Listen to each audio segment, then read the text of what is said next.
শুক্রবার 23 জ্যৈষ্ঠ 1415 বাংলা 6 জুন 2008। সবাইকে শুভেচ্ছা জানিয়ে এনটিভির নিয়মিত আয়োজন আজকে সকালে আমন্ত্রণ জানাচ্ছি আমি আয়েশা নুসরাত। আমার সঙ্গে আছেন অতিথি শ্রাবণ রেজা। আশা করছি প্রতিটি নতুন সকালে আপনাদের সামনে আসব ভিন্ন ভিন্ন বিষয়ের উপস্থাপনায়। শ্রাবণ রেজা, স্বাগত আমাদের অনুষ্ঠানে। জি, ধন্যবাদ। ধানমন্ডির অলিভ প্রসেসের লা গ্যালারিতে আজ শুরু হচ্ছে বিয়ন্ড দ্য ড্রিম শিরোনামে শ্রাবণ রেজার একক আলোকচিত্র প্রদর্শনী। আলোকচিত্রের এই প্রদর্শনী ঘিরে থাকছে আমাদের আজকের আলাপচারিতা। আমাদের অনুষ্ঠানে আছেন অতিথি আলোকচিত্রী শ্রাবণ রেজা। অতিথির সঙ্গে আলোচনা ছাড়াও দেখবেন আজকের সকালের নিয়মিত অন্যান্য পরিবেশনা।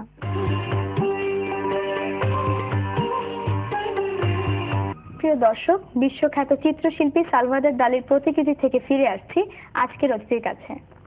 শ্রাবণ রেজা, আজ বিয়ন্ড দ্য ড্রিম শিরোনামে আপনার প্রথম চিত্র প্রদর্শনী শুরু হতে যাচ্ছে, কেমন লাগছে? আমার অনেক ভালো লাগছে। আমার কাছে স্বপ্নের মতো মনে হচ্ছে এটা। আমার যে এক্সিবিশনের টাইটেল বিয়ন্ড দ্য ড্রিম, স্বপ্নাতীত, সত্যি আমার কাছে এটা এখনো স্বপ্নের অতীত মনে হচ্ছে। আমি তো গ্রাম থেকে আসলাম, মানে গ্রামে থাকতাম আগে, ফটোগ্রাফি করতাম গ্রামে। তো আমাদের গ্রামের বাড়িতে একটা পুকুর ছিল, বুড়ি পুকুর। বুড়ি পুকুরের পাড়ে একটা তাল গাছ ছিল। তো আমি একা একা বসে বসে তাল গাছের নিচে ভাবতাম যে আমার স্বপ্নগুলো নিয়ে ভাবতাম যে এটা করব ওটা করব। তখন সেই প্রেক্ষাপটে সেই সময়ের জন্য সেগুলো আসলে স্বপ্নের অতীত বলা যায়। তো আমি একটা সময় অনেক কষ্ট করে একা একা ঢাকায় আসলাম। ঢাকায় এসে, গ্রামের বাড়ি কোথায়? আমার গ্রামের বাড়ি চট্টগ্রাম, রাউজান, নদীমপুর গ্রাম। ঢাকায় কবে এসেছেন? ঢাকায় আমি আজ 3 বছর হবে। 3 বছর ঢাকায়। তো গ্রামে বসে যে স্বপ্নগুলো দেখতেন আপনি, বা এখন তো খুব বেশি সময় হয়নি নগরে এসেছেন, তার মানে সেই স্বপ্নগুলো এখনো মিলিয়ে যায়নি। আপনার ছবিতে কি গ্রামের দৃশ্যগুলোই বেশি থাকে? আমার ছবিতে বেসিক্যালি এক্সিবিশনটা যে শিশুদের নিয়ে, শিশু শৈশব। তো এখানে অধিকাংশ ছবি আপনার গ্রামের শিশুদের, কারণ আমি তো ফটোগ্রাফি শুরু করেছি গ্রাম থেকেই। তো গ্রামেই সময় কাটাতাম বেশি। তো আমি গ্রামের শিশুদের নিয়ে ফটোগ্রাফি করতাম, তাদেরকে নিয়ে আমি এক্সপেরিমেন্ট করতাম। সেই এক্সপেরিমেন্টাল ছবিগুলো মোটামুটি অনেকে আমার সিনিয়র ভাই যাদেরকে দেখিয়েছি, তারা বলছে না মোটামুটি ভালো ছবি। তো তখনও আমি আসলে সেগুলো বুঝতাম না যে আসলে কি ভালো কি খারাপ।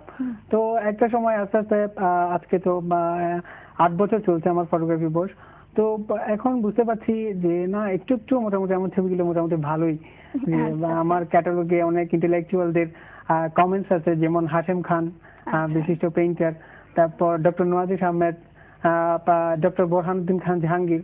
তো তাদের কমেন্টস গুলো দেখে মানে পড়লেই বোঝা যায় যে না, মোটামুটি ছবিগুলো ভালো। চঞ্চল মাহমুদ, যিনি অনেক বেশি হেল্প করেন আমাকে। তারপর কবি আসলাম সানি, যার কথা না বললে এক্সিবিশনটা বেসিক্যালি ওনাকে না হলে আসলে হতোই না। উনি ফাইন্যান্সিয়ালি অনেক, চঞ্চল ভাই, কবি আসলাম সানি, তারা না হলে আসলে এক্সিবিশনটা হতোই না। আমার আসলে এখনো ভয় লাগে সেই কথা মনে পড়লে, যে এত আয়োজন করে এত স্বপ্ন করে গ্যালারি বুকিং দিলাম, কিন্তু শেষ পর্যন্ত এসে যদি এক্সিবিশনটা করতে না পারি, আসলে আমার আমরা আশা করবো যে সফল হবে আপনার এক্সিবিশন। আচ্ছা, তো আলোকচিত্রে কিভাবে আপনি আসলেন বা আগ্রহী হলেন কেন? আসলে একদম শুরু থেকে আমি তো একদম ছোট বয়স থেকে তবলা শিখতাম। তবলা শিখেছি অনেক বছর। তো শিল্পের প্রতি আমার একটা টান ছিল, কিন্তু অন্যান্য সেক্টরগুলো থেকে ফটোগ্রাফি, ছবি তোলা, প্রকৃতি, এগুলো আসলে আমাকে মোটামুটি আকর্ষণ করেছে। তো আমি খুঁজছিলাম, বাট সেরকম স্কোপ আসলে গ্রামে নেই।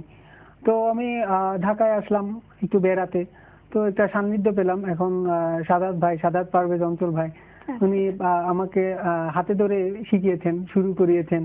তো সেই থেকে আসলে একটা নেশা হয়ে গেছিল তখন। তখন তো আসলে আমরা পুয়ার ফ্যামিলির ছেলে। তো অনেক ফটোগ্রাফি অনেক বেশি ব্যয়বহুল, কিন্তু এই যে নেশাটা আসলে আমাকে অনেক কষ্ট করিয়ে, টিউশনই করিয়ে আসলে আমি ছবি তুলতাম। ছবি তুলে সেগুলো প্রিন্ট করতাম। তখন তো ফিল্মে ছিলাম।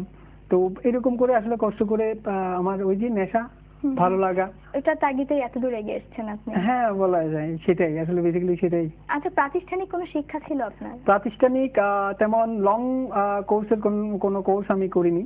তো বেসিক কোর্স করেছি, ছোট কয়েকটা ওয়ার্কশপ করেছি। তারপর যেটা বা আমার জন্য প্লাস পয়েন্ট যে আমি অনেক বড় মাপের ফটোগ্রাফার যারা বাংলাদেশে তাদের সান্নিধ্য পেয়েছি। তারা আমাকে অনেক বেশি ভালোবাসেন, পছন্দ করেন। বা আমি বলতে চাই চট্টগ্রামের মওদুদুল আলম, যিনি আসলে আমাকে এই আর্টিস্টিক ব্যাপারগুলো শিখিয়েছেন, আর্টিস্টিক প্রসেসগুলা। বা উনি একজন পেইন্টার। তারপর ঢাকায় চঞ্চল ভাই, চঞ্চল মাহমুদ, উনি অনেক বেশি আমাকে হেল্প করেছেন ফটোগ্রাফির জন্য। প্রাতিষ্ঠানিক শিক্ষা না থাকলেও আপনি যারা অনেক বড় বড় আর্টিস্ট আছেন তাদের সান্নিধ্যে অনেক কিছু শিখেছেন। হ্যাঁ হ্যাঁ, তাদেরকে আমি ছবি তুলে দেখাতাম, তারা সেটা বিশ্লেষণ করতো যে ছবিটা হয়নি, কেন হয়নি, এভাবে হয়নি, এভাবে তুললে ভালো হতো, এই কালারটা হলে, এই লাইটটা হলে ভালো হতো। সেগুলো দেখে আমি অনুধাবন করতাম। তারপর আমি আমার থেকেও অনেক কিছু সৃষ্টি করছি, যে তারা এইভাবে ছবিটা বলেছেন, আমি দেখি এইভাবে একটা তুলে এইভাবে তুললাম। এইভাবে সংমিশ্রণে আসলে আমি কম্পোজিশনটা। এখন কি মনে হয় আপনার যে যদি একটা লং টার্ম কোর্স করতেন, প্রাতিষ্ঠানিক শিক্ষাটা থাকতো, তাহলে আপনি আরো ভালো কাজ করতে পারতেন?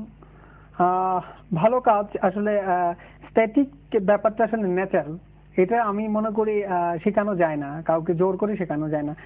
হয়তো কোর্স করলে আমি ফটোগ্রাফির বিশ্বটা সম্পর্কে হয়তো আরো বেশি অবগত হতাম, আরো বেশি ইন্টারেস্টেড হতাম ফটোগ্রাফির জন্য, এটা হতে পারতো। বাট আমি মনে করি সৌন্দর্য বোধ, স্ট্যাটিক ব্যাপার, আর্ট, এটা আসলে ন্যাচারালি, নেচার থেকে মানে একদম। আপনার ছবিতে সবচেয়ে প্রাধান্য পায় কোন বিষয়গুলো? এই যে আমি আমার প্রথম আলোকচিত্র শুরু করলাম, যেটা শিশুদের নিয়ে, শিশু শৈশব। কারণ আসলে আমি শিশুদেরকে আমার মতো করে কম্পোজিশন করতে পারি, তারা আমাকে অনেক বেশি পছন্দ করে, তারা আমাকে তাদের মতো করে পোজ দেয়, তারা বলে ভাইয়া এইভাবে ছবিটা তোলেন, আমি এইভাবে তোলেন, আমি এইভাবে দাঁড়াচ্ছি, আপনি তোলেন। তারা আসলে আমাকে অনেক বেশি হেল্প করেছে। আমি তো একটু ইন্ট্রোভার্ট টাইপের, সো আমি স্বাচ্ছন্দ্য বোধ করি শিশুদের নিয়ে কাজ করতে। আচ্ছা, তো ভবিষ্যতে কি শিশুদের নিয়ে কাজ করার ইচ্ছা আছে, নাকি অন্য জায়গায় আপনার যে গুণ আছে এগুলো ছড়িয়ে দিতে চান?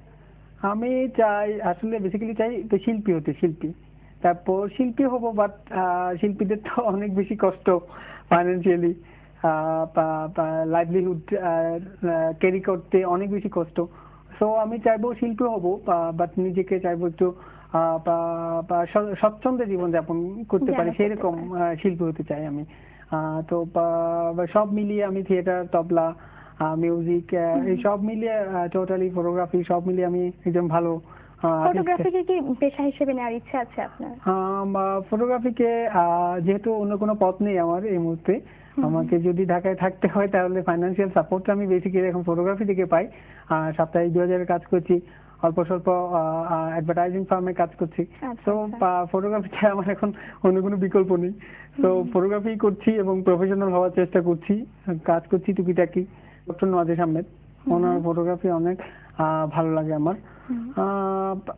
এরকম কিছু কিছু কাজ অনেকের ভালো লাগে, অনেক ফটোগ্রাফারের কাজ ভালো লাগে, আবার তাদের থেকে আমি ইন্সপায়ার পাই আর কি। যে শিশুদের নিয়ে কাজ করতে আপনি সবচেয়ে বেশি স্বাচ্ছন্দ্য বোধ করেন, তাদের কোন বিষয়টি আপনাকে সবচেয়ে বেশি টানে?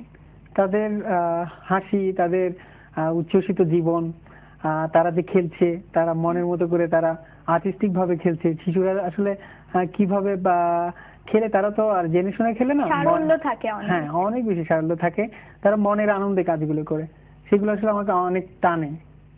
আমি সেগুলো ক্যাপচার করতে চাই। এই জিনিসগুলো কি খুঁজে পাওয়া যায় না? বড়দের মধ্যে আমি আসলে তাদের তুলি, বাট তেমন মানে আসলে যে ইনোসেন্স সেটা আসে না আসলে সেটাই। তো শিশুদেরকে আমি অনেক বেশি তাদের থেকে এক্সপ্রেশনটুকু পাই, তাদেরকে আমার মনের মধ্যে করে কম্পোজিশন করতে পারি, লাইটিংটা সেট করতে পারি, আমি যেভাবে বলি তারা আমার সাথে অনেক বেশি ফ্রেন্ডলি, তাদের নিয়ে আমি খেলতে খেলতে ছবি তুলতে পারি।